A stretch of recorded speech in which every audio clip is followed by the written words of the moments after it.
If a room's free, I'd like to rent it. Room's for rent, all right. What do you do? I'm a preacher. What church? Church of Truth Without Christ. Protestant? Or something foreign? Oh, no, ma'am, it's Protestant. Well, you can look at the room.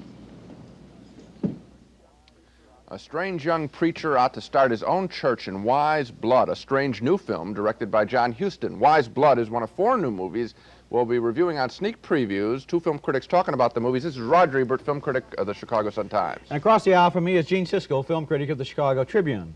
In addition to Wise Blood, we'll review Wojciech, the new German film by Werner Herzog. We'll take a look at the biblical ripoff In Search of Historic Jesus. And for a change this week, we're going to read and answer some of your letters. But first, Gene starts with a romantic comedy named Something Short of Paradise. I think when it comes to romantic movies, we're living in the age of Annie Hall clones, weak imitations of that fine film about the difficulties of men and women living together. Now, one of the worst clones of Annie Hall is a new movie called Something Short of Paradise. Just like in Annie Hall, a short Jewish writer-comedian, not Woody Allen, but this time David Steinberg, falls in love with a taller non-Jewish woman, not Diane Keaton, this time Susan Sarandon. They're oh so cute in her apartment as they play around with her telephone answering machine. Well, I don't believe it. Go take your shower. Here, can I try that? No, you can't. This is my machine. If you want to try, you go get your own machine. No, I hate those things. Well, then don't touch this. Oh, come on. Let me be your guest announcer. Please. All right, but Okay. you have to promise you won't screw it up, okay? Screw it up? Yes. Mua? No chance. Wait a minute. Okay. You Hello. ready? Are Hello. you ready? Yep. Oh, wait. Okay. Hello. Madeline Ross can't come to the phone right now because we're making love. God, you're such a baby. However, if you leave your name and your phone number, we'll get back to you right after we're finished. In 30 seconds. Ooh, nasty. Very That's nasty. charitable. No, I'm not finished. I'm not finished. Hey, oh, come on. I Just all give me right, I one just more. want to erase this because my mother has. My mother's going to be... Come Oh, I can feel your stomach vibrating. That's supposed to be my heartbeat. Oh, you must have a pacemaker. Maybe. Hmm? I love you. Yeah? Yeah. It gets worse, too, and even more cute. Later in their relationship, they argue in a hallway between their separate apartments. Who is it? It's me. Harris, I want to talk to you. Come on in. No, come out here. I want to talk to you right here. Oh, we can talk in here. I don't want to talk in your apartment. I want to talk to you out here somewhere where it's neutral. Okay. Let's talk. No, I'm going to talk to you. You are going to listen. This is going to be a completely unique experience. Would you mind for having a private conversation? Yes, I would mind. Do you know what time it is? I don't care what time it is. Look, I'm sorry about all of this. What do There's you no mean need you're for sorry? Why anyone are to you get this. apologizing to them? Why don't you apologize to me? I didn't mean it to them. I mean it to you. I'm sorry. All It is right. 5 o'clock in the morning. We That's know what that. time Well, it is. great, then why don't you just go to bed? Why don't you go to your own apartment? I don't want to go to that apartment. Go. Yep. That's a comedy sketch, not a real-life moment between two people. And when the couple in this film isn't performing comedy routines in a weak imitation of Annie Hall, they argue about their individual freedoms. They're boring as individuals, and they're boring as a couple. Yeah, the one thing I like about Annie Hall was that they were real contemporary people. Who had Here- affection for each other. Who You had could see it, affection, yes. yeah. Here they seem to have been borrowing their entire personalities off of television. That could have been a sketch from The Honeymooners or I Love Lucy. And when they stand next to each other in a shot, and you can see that it's just two actors standing there reciting lines that have to be well-timed so that they don't interrupt or they remember a line from before, that isn't what a relationship is about, in person or on screen. Right, We want to see these people look at each other and feel something. And they Right, don't and in get this movie, they don't really stand next to each other that much. They're always analyzing the relationship in the third person. They're sitting at home alone thinking, even voiceover, thinking, what do I do now? What do I think about this guy? What should my next move be? Then they talk to their friends. They're always ruminating about the relationship. They're analyzing it. They're never in the same scene talking to each other. It's very distant somehow, very curious. Very rarely, yeah. Yeah, here's a movie that's a little more interesting, not any more successful perhaps, but more interesting. One of my favorite American directors is John Huston, who made his mark with his very first film he directed, the 1938 Humphrey Bogart classic, The Maltese Falcon. John Huston then went on to direct The African Queen, Treasure of the Sierra Madre, The Man Who Would Be King, and now he's back with a very personal and unusual film, Wise Blood. It's about an eccentric Southern preacher who wants to start a new kind of church and seems to be founding his own cult as he goes along. My church is the church without Christ.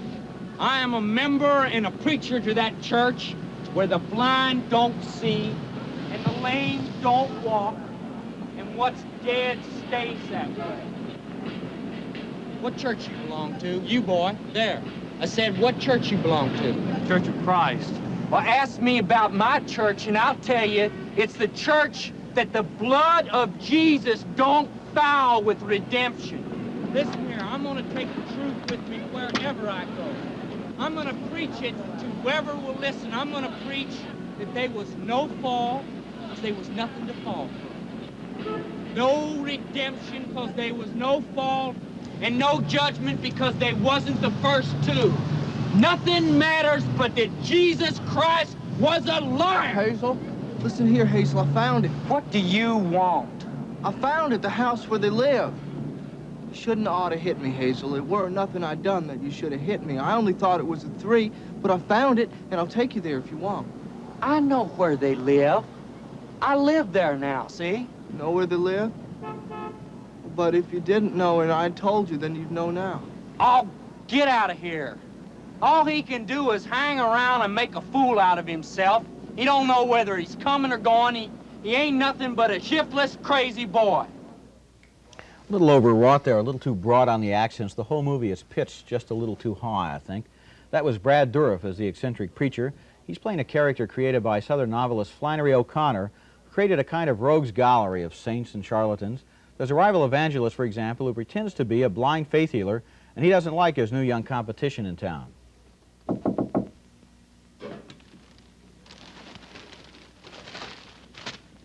Who is it? Come in.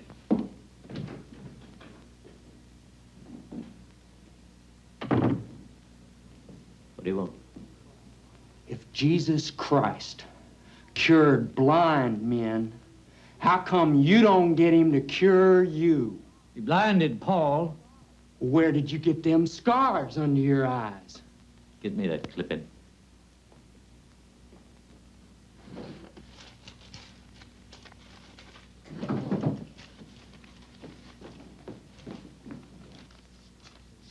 Here, read that. That's how I got the scars. He done it with lime, and there was hundreds converted. Anybody that blinded himself for justification, I'll be able to save you. Or even somebody of his blood. Nobody with a good car needs to be justified.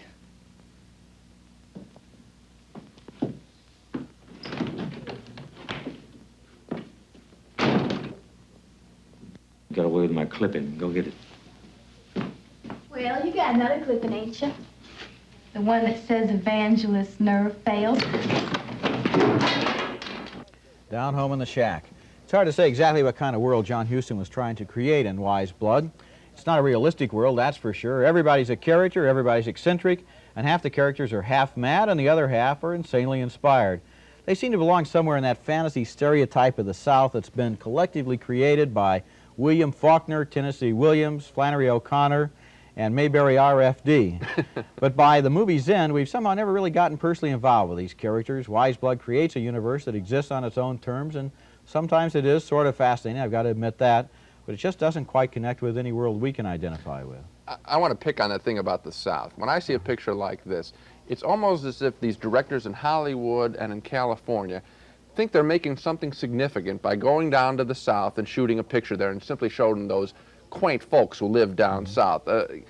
You know, show the old stores, show the old cars, and show the old-fashioned people. That's what the real messages of these pictures are, and it's really rather patronizing. It's kind of borrowed authenticity. If they don't really believe in their characters, they feel they give them an accent, let them kick enough dust around and so forth, they'll seem so real to us, so nitty-gritty, that we don't really ask, what are these people doing? What are they saying? What do they mean? I think I have a clue maybe to what might be going on in this picture. It's a tough one to figure out, and it's by a serious director, so it's worth thinking about, seriously, I guess. The preacher at the end of the picture becomes sort of a Jesus-like figure. He tortures himself and all that. And since he has a church without Christ that he's talking about, maybe the message of the film is that if Jesus were to come back and be that preacher, he would found a church without Christ because presumably Christ's message has been distorted now, and it isn't as pure a message as it once was 2,000 years ago. That's all I can get out of the Well, picture. I can get that out too. The only problem is I don't know whether I'm getting that out of the picture or whether that's what the character thinks, and then the picture thinks the character is crazy. I mean, you don't really know if this film advocates the point of view of its central character or is simply looking at it in derision. You do not know that, and that's what is very frustrating, because you end up thinking that he's just making fun of this preacher. All right, now we stay with religion for our next film. We come to a picture that's easy to criticize, but it's going to be a little tough to show you exactly why we don't like it. The film is in search of historic Jesus, one of those pseudo-documentary films made by the folks who have given us such dumb films as Beyond and Back, The Lincoln Conspiracy, and In Search of Noah's Ark. Those are great, weren't they? Really terrific. Yeah. Right. Well, as critics, Roger and I really detest the film that this company makes. It's Sun Classic Pictures out of Salt Lake City, and Sun Classic Pictures doesn't like us or many other critics. They wouldn't let us use a scene or let us take an excerpt from their new movie, In Search of Historic Jesus. It's a film that suggests in its hyped-up TV ads that it's going to prove that Jesus was the Son of God.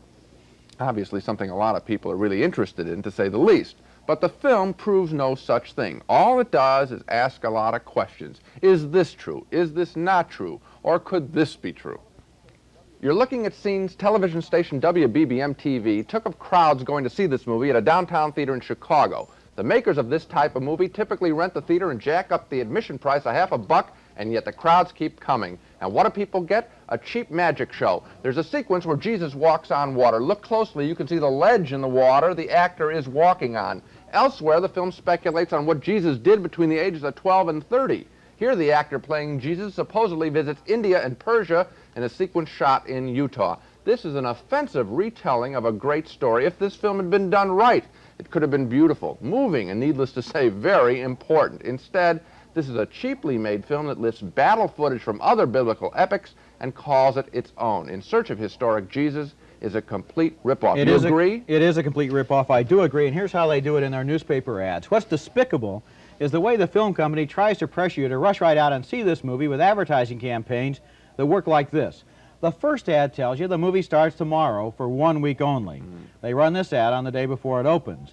Well, 1 week later, they run an ad proclaiming that this is the last day, your last chance to see this movie. But hold on, that's baloney, because in the very next day's paper, we see this ad. Look at this. Held over for one final week. Terrific. What do you know? It wasn't the last day. A little bit of a con game going on here, because the purchase order for this held over ad was placed at the very same time as the last day ad. In other words, when they said it was the last day for the film, they knew it wasn't the last day. There must be something about that in the Bible, Gene. The TV commercials do the same thing. The first week, they tell you it's for 1 week only. The second week, they tell you it's been held over, and they send out TV commercials for both weeks at the same time. Now, obviously, the newspapers and TV stations who accept this advertising are willing accomplices in these phony ad campaigns. They're at fault, too. But the fact remains that the public is being cynically pressured into seeing these movies by advertising gimmicks. Designed by the film company. Exactly. You know what is even worse than the trickery with the ads? I think what's horrible is that these films perpetrate an old-fashioned notion of religion, and especially to little kids. Instead of stressing the human values that a religion has, this film gives us characters, a guy playing Jesus, and his hands glow. 3 wise men, and they're all lit up with neon. What does this have to do with religion? It's like everybody in this movie walks around with their finger stuck in an electric light socket. You know, they're always glowing. Let me tell you one other thing that I liked. They talk about those missing years when Jesus was between the ages of 12 and 30. Well, that gives them 18 years when anything could have happened, and in this movie, anything does. They bring down a Bible from the shelf, for example. They say, well, this is a testament that was written in 1912. That's great. And then they show it to you, and then they put it back on the shelf. They never open it. And then we cut to a map. And they have little dotted lines going down the map. And they say, well, Jesus left Jerusalem, and maybe he went to Persia, and maybe he went to India. And then the dotted line goes over to India. But on the other hand, maybe he went over to England. Well, he had 18 years. He could have walked anywhere, right? And sure enough, in England, they show you a church. And they say, well, this church could have been built about the time that Christ was there. Well, I know enough about architecture to tell you that church is a Norman church. It wasn't built for hundreds of years after Christ was there, if he was there. But this movie doesn't care. You're just sitting there in the theater, and they say, what if he went to England? What if he went to Persia? You're totally confused, and they don't really care. Once they've got your money, they'll tell you anything. And the worst thing about this kind of picture is that people get roped into this. I don't know when you saw it. The crowd, it was a big crowd when I saw it. People that when they get beaten like this, they don't want to go back to movies. Any kind of movie. I think people get the point. We don't like In Search of Historic Jesus. It was safe enough to say for a long time that Americans never went to German films. And that began to change around 1970 with the rise of what's been called the German New Wave. And there are two German films right now that are attracting big audiences. Rainer Werner Fassbinder's The Marriage of Maria Braun and Werner Herzog's dramatic new version of the Dracula legend, Nosferatu. And now Herzog is back again with a strange, offbeat, and fascinating retelling of a 19th century story called Wojciech. Klaus Kinski, who played Count Dracula, stars as Private Wojciech, whose private hell on earth is that he's a man obsessed with following orders, with doing the right thing, and yet his superiors are forever torturing him with verbal insults. In this scene, for example, the sadistic army captain and a crazed doctor whisper to Wojciech that his mistress, who bore his child and who seems to love him, has been unfaithful.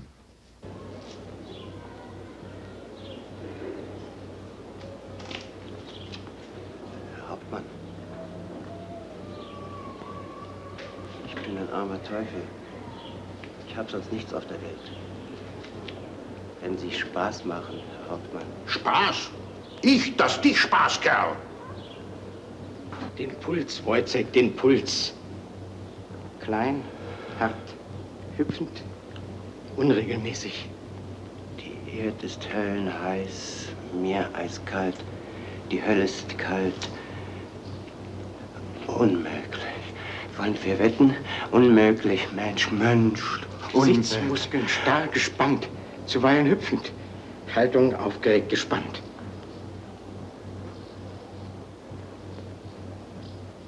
Ich gehe jetzt. Es ist viel möglich. Wir haben schön Wetter, Herr Hauptmann. Sehen Sie so einen schönen, festen, grauen Himmel. Man könnte Lust bekommen, einen Kloben hineinzuschlagen und sich daran hängen. Nur wegen des Gedankenstrichels zwischen Ja und wieder Ja und Nein. Herr Hauptmann, ist nun das Nein am Ja oder das Ja am Nein schuld? Ich will darüber nachdenken. Mensch. Phänomen. Wojciech, Zulage! Mir schwindelt vor den Menschen. A situation like that is clearly more than Wojciech can handle, and like a lot of Herzog's heroes, he turns to nature as his confidant. This is a typical Herzog scene with the hero at one with nature, with the sky and the land and the field, seeking some kind of earth power to help solve the problem of his unfaithful mistress.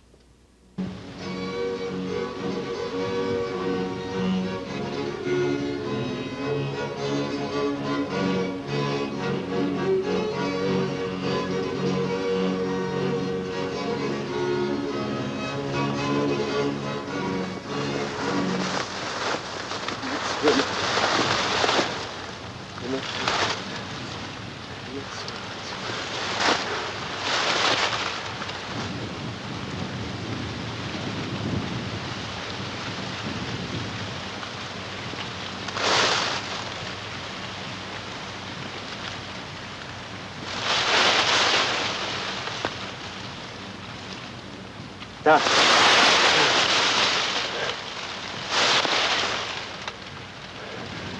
Lauter, lauter.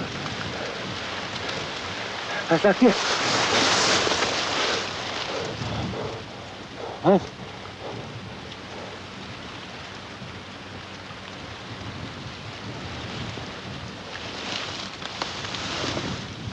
Ist nicht tot.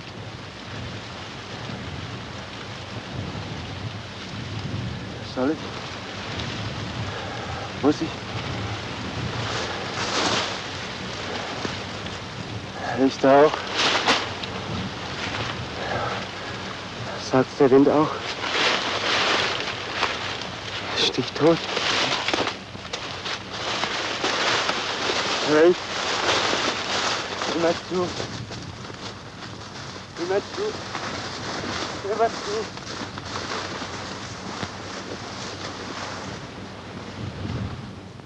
A scene like that could have really been ridiculous with another actor, but Kinski really makes it compelling.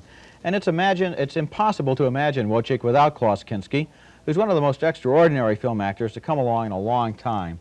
He seems haunted and obsessed, ancient, and yet somehow childlike, and so strange that Herzog can give him some of the most extreme emotions and dialogue, and he doesn't even seem to be acting. I don't think Wojciech is as successful as Herzog's Nosferatu, but it is a powerful film experience. I think you're right in the sense that you put the emphasis on the actor rather than the film or the filmmaker. We get early on what this film is about. It's based on a famous German piece of drama, which was turned into a famous opera. It's roughly about a lower class, working class man being subjected to all kinds of punishment by authority figures and how horrible the world is, and he thinks the world's going to end, and what's really happening is the world's ending for the lower class people all the time. That we get real quick. When it's repeated, it's redundant. What we'll never forget and what we take out of this picture is this actor, his eyes, his haunting. It's one thing to have an intellectual point being made about lower class, but when you see this human being on the screen being subjected to punishment, he's great. This is remarkable. This is really a case of the right actor and director getting together at the same time. Now, Klaus Kinski, who is in his early 50s, has made more than 170 films.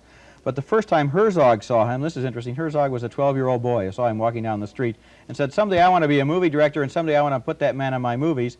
And he's made 3 movies with Kinski, and with those 3 movies, Kinski now has become a star. Well, now, speaking of stars, look who's here. It's Spot the Wonder Dog, all dressed up as sort of a mailman. There's the pouch, little cold weather wear for Spot. Roger and I, for the first time, are now going to answer some letters from you. That's why Spot is there. If you want to write us or the ASPCA for making Spot wear that ridiculous outfit, get out a pencil. In a minute or two, we'll give you our addresses. Okay, Roger, here is some mail we selected that we wanted to answer. Okay, Gene, let's see. This letter is from Frank Farrell from a small town of California. He says sometimes he has to drive an hour and a half to see smaller art films like Autumn Sonata or Days of Heaven. Why can't he see the smaller pictures in town? It's probably true that a lot of the smaller artistic type pictures that we talk about on this program do not play in smaller towns. They're not like James Bond and play everywhere. I suppose the thing to do, if you have a university or a community college in your small town or nearby, see if it has a film society. Right. If it doesn't, start a film society. Some of these films don't cost more than $200, $300, $400 to rent. In 16 millimeter. In 16 millimeter, yeah. Another thing that he can do is talk to his local theater manager. If it's part of a big chain, the theater, then talking to him isn't going to do any good. He doesn't set policy. But if it's an independently owned theater, then the theater manager has a say over which picture he shows, and in a slow week, let's say the end of January after the Christmas pictures play a while, he might actually run a film that people request because he wants to do some business. I've got one from St. Paul, Minnesota, Stephen Marchio. He wants to know why at the end of the show we call it Dog of the Week. Dogs are such nice creatures. Why make dogs have a bad name? And then we got a postcard here from someone who wants to know about whether Spot is our own dog. Well, Spot is not either of our own dogs. Spot is owned by Bob Hoffman, who's an animal trainer outside of the Chicago area. As for Dog of the Week? We have nothing against dogs. We just call them Dog of the Week. Actually, we didn't even have Spot when we started calling them Dogs of the Week, That's right? that's just the title. You know, Dog. the question I picture. got, this was a great one. Somebody said, is Spot a real dog? And I think, what do you think, Spot? See, he holds his head motionless so much sometimes on the show that people don't know that he's real. Spot is probably a real dog, okay? Here's a letter from Kathy LaCroix of East Hampton, Massachusetts. Takes her teenage sons to see PG-rated movies. They often have nudity, cursing, and violence in them.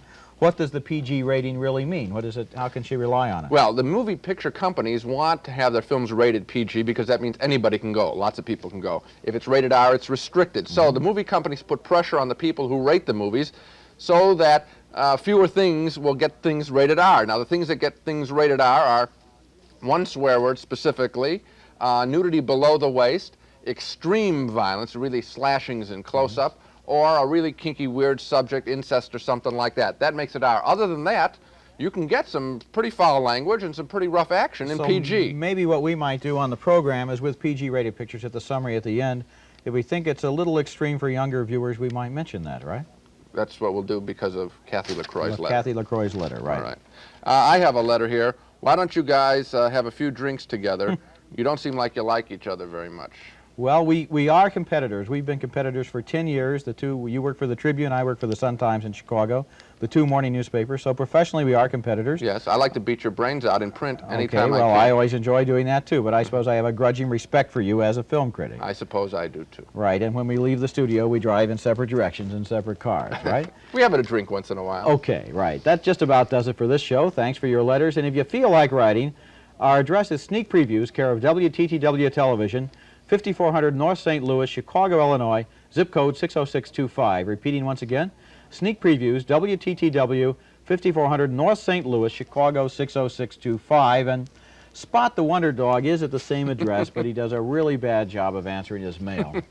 Now let's take another look at the movies on this show. Something Short of Paradise stars David Steinberg and Susan Sarandon, and we thought their love story was a mess, so we say no. Gene and I cannot recommend that you see Something Short of Paradise rated PG. We also both voted no for Wise Blood, the offbeat melodrama directed by John Huston. It was original and eccentric, but it never quite got itself together.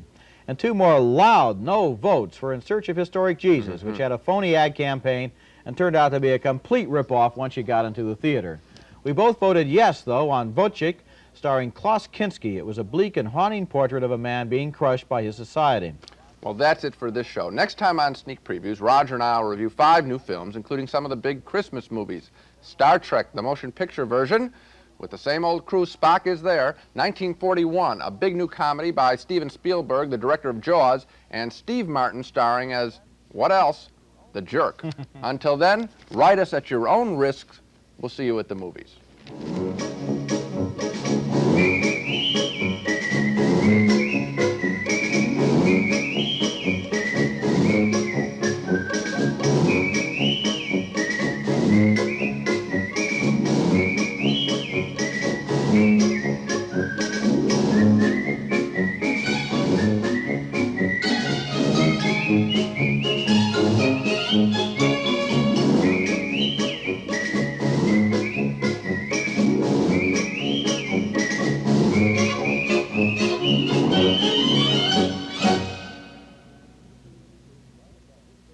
Funding for Sneak Previews was provided by this station and by other public television stations.